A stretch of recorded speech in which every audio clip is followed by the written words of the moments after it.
If I had to pick one moment that'll stay with me forever, it would be the sight of Diesel, my 2,000-pound bull, tearing through Karen's perfect flower garden like he was late for a party.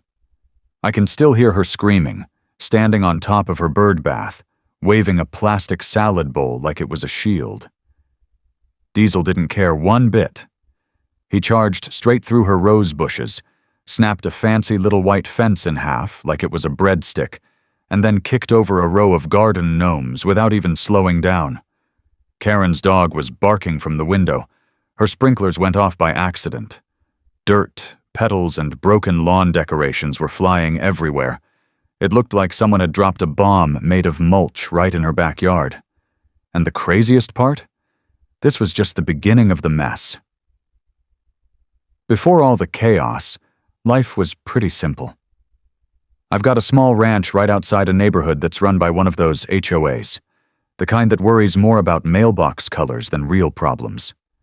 My land sits right on the edge of their little bubble, so while they were busy arguing about the height of their grass, I was out feeding chickens, fixing fences, and making sure Diesel, my bull, didn't get any crazy ideas. Diesel's not your average bull. He's smart, way too smart for his own good sometimes. He knows how the gates work, he knows where the food is hidden, and he knows that if the fence is buzzing, it means stay put. If the fence goes quiet, well, that's a different story. That electric fence isn't just for show. It's what keeps Diesel where he's supposed to be, and it keeps everyone else safe, too. Without it, things can get ugly real fast. For years, we got along fine. I minded my business, the cows minded theirs, and the HOA kept their rules on their side of the property line. But then they started expanding, swallowing up land like they were playing some slow game of Monopoly. Suddenly, there were new rules about everything. How short the grass should be, what color your shutters had to be, even what kind of numbers you could put on your mailbox. I wasn't part of their group, not officially, but that didn't stop them from looking over the fence and acting like they owned the place. Especially Karen. That's where Karen came in. She wasn't just part of the HOA, she was the president, and not the kind who sits back and lets things run smoothly. Karen treated that title like it made her queen of everything she could see. If a leaf landed on your driveway, she had an opinion about it. If your garden hose wasn't rolled up the right way, you'd get a warning letter taped to your door. It didn't take her long to turn her attention to my ranch. She hated everything about it. She hated the smell of the cows. She hated the way my barn looked. She even hated the way I stacked my hay bales, like that was somehow her business. But the thing she really lost sleep over was my electric fence. She said it looked aggressive and ugly, like it was ruining the picture-perfect view from her backyard. At first, I tried to explain it to her. I told her the fence wasn't just about looks, it was about safety. It kept Diesel and the others from wandering off and kept the neighborhood from getting a surprise visit from a 2-ton animal. She didn't care. She started tossing around threats about zoning laws and legal action, waving around some ancient map that looked like it had been drawn before they even built the highway. I didn't think much of it at the time. Karen was loud, sure, but she seemed harmless. Just another person who liked to hear herself talk. I figured as long as I stayed on my side of the fence, she'd eventually get bored and move on. Turns out I was wrong. Dead wrong. One afternoon, I had to head a few towns over to deliver some feed. It wasn't supposed to be a big deal, just a quick trip, in and out. I was halfway there when my phone buzzed. At first, I thought it was just a low battery warning or some random message. But when I looked, my heart dropped. It was an alert from the security system back home. The electric fence had gone offline. At first, I tried to stay calm. Maybe it was a power surge. Maybe a fuse blew. That happens sometimes. But then a second alert came through. And this time, it wasn't just about the fence. It said the bull gate had opened. That gate isn't supposed to open unless the current drops to 0. If Diesel realized the fence was dead, he wasn't going to stay put. He knew the rules. Buzz means stay. No buzz means run like the wind. I slammed on the gas and tore back toward the ranch, heart pounding the whole way. The whole time I kept thinking about Diesel strolling through the neighborhood like he owned it, flattening anything that got in his way. I couldn't even imagine the disaster waiting for me. When I finally got close, another notification hit my phone. This one was from my camera system. I pulled over for a second and opened the video feed. And there she was. Karen, standing at the edge of my property, holding a pair of wire cutters like she was some kind of hero. She wasn't alone either. She had dragged some poor landscaper along with her, pointing at the fence and telling him where to cut. He looked confused, like he thought he was just there to trim a hedge or something. But no, Karen marched him right over to the fence and told him to snip the ugly thing down. And the second that wire got clipped, the whole system went dark. The gate clicked open. Diesel was free. The second Diesel realized the fence wasn't buzzing anymore. It was like flipping a switch in his brain. He didn't hesitate. He didn't stop to think about it. He just dropped his head, gave a little grunt, and walked right through the gate like it had been holding him back his whole life. Freedom had arrived, and Diesel was ready to take it. By the time I got close to the neighborhood, Diesel had already made himself pretty comfortable. He wasn't running wild like some crazy animal. He was more like a tourist on vacation, checking out all the sights. First stop, the nearest yard. He stomped right over a neatly trimmed poodle-shaped bush without even blinking. Next, he wandered into a front garden and crushed a circle of tiny decorative gnomes, like they were paper cups. Somewhere along the way, he managed to knock over one of those fancy bird fountains, sending water splashing across the sidewalk. And of course, the phones were out. Every kid, every bored teenager, every neighbor with a TikTok account had their cameras rolling. There were already videos up online before I even pulled into the street. Diesel trotting down the road like he was in a parade, horns shining in the sun, tail flicking like he owned the whole place. Someone even added dramatic music to one of the clips.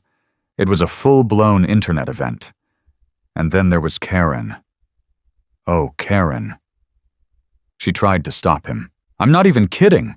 She ran at Diesel, waving a broom like she thought she could scare him back with it. When that didn't work, she grabbed a yoga mat and held it out in front of her like a shield. Diesel didn't even look angry. He just stared at her like she was the weirdest thing he'd ever seen. When he took one slow step toward her, Karen let out this screech, dropped everything, and sprinted across the yard.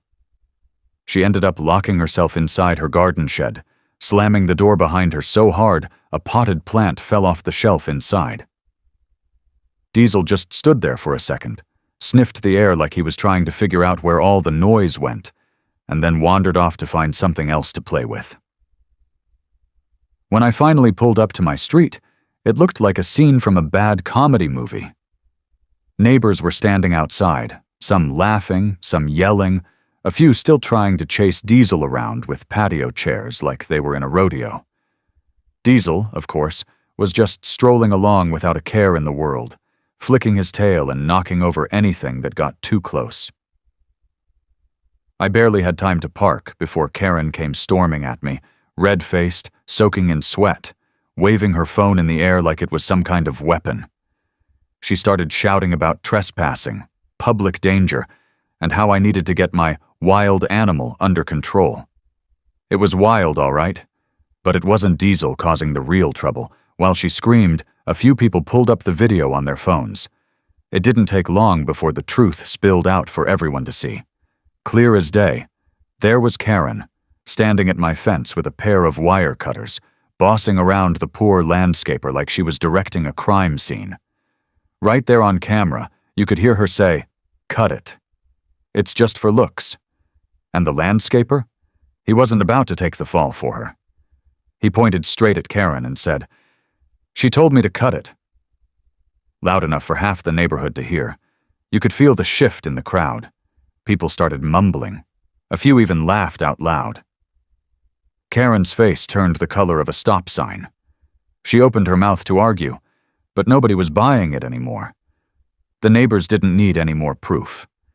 They knew exactly who caused the mess. And it wasn't me. You'd think after getting caught red-handed, Karen would lay low for a while. But nope. She doubled down like it was a championship match. The very next day, she called for an emergency HOA meeting.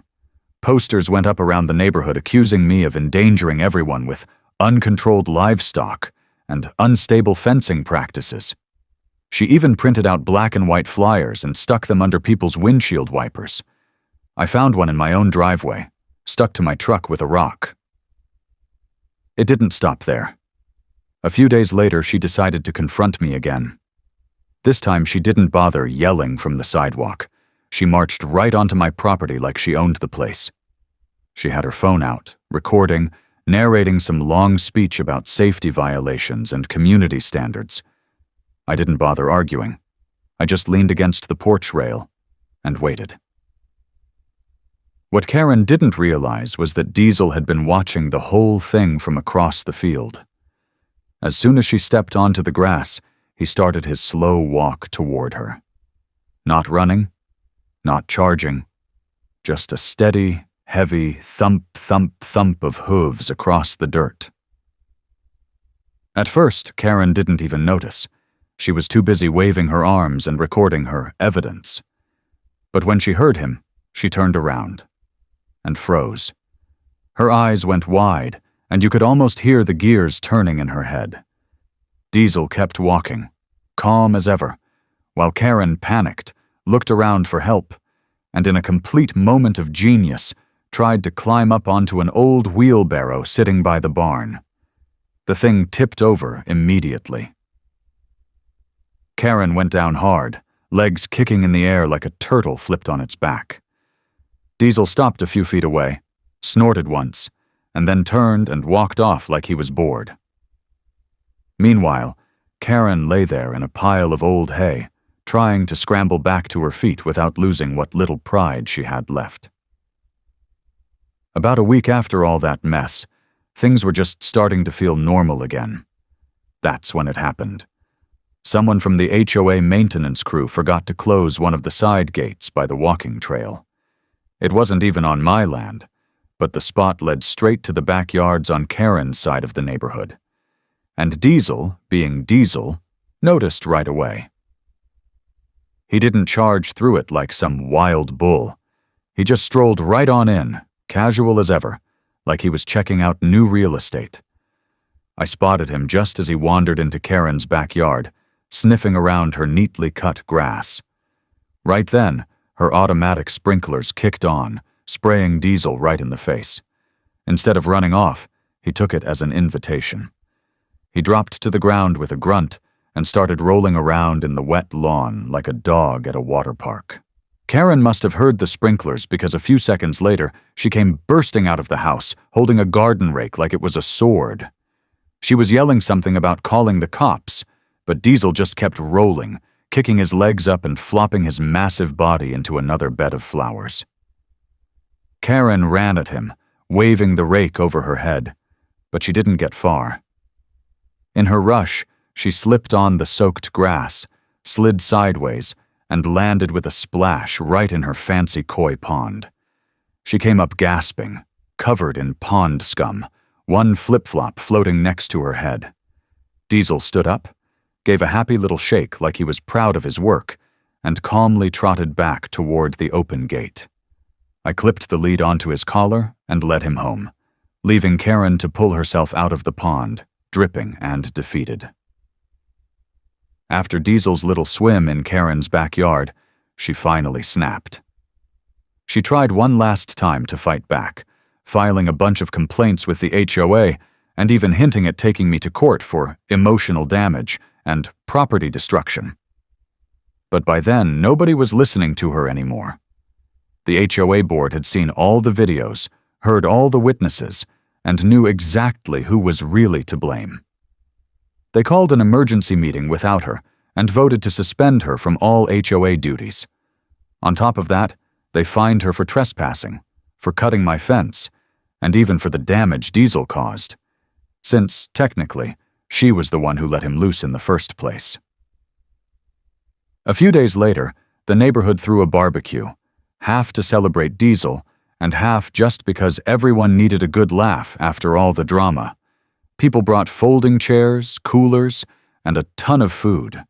Someone even made t-shirts with Diesel's face on them that said, "Neighborhood Hero." Diesel stood by the fence, chewing hay and soaking up all the attention like he knew he was the guest of honor.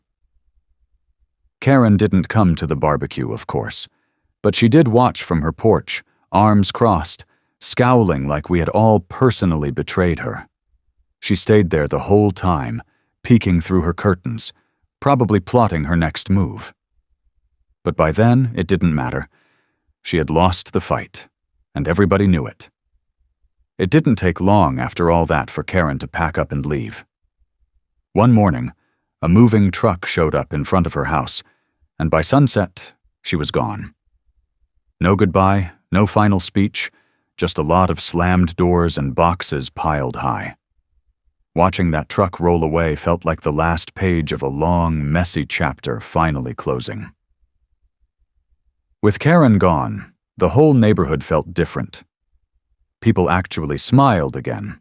Neighbors who barely spoke before started hanging out, swapping stories, and even helping each other fix up their yards. It was like someone had let the air back into the place.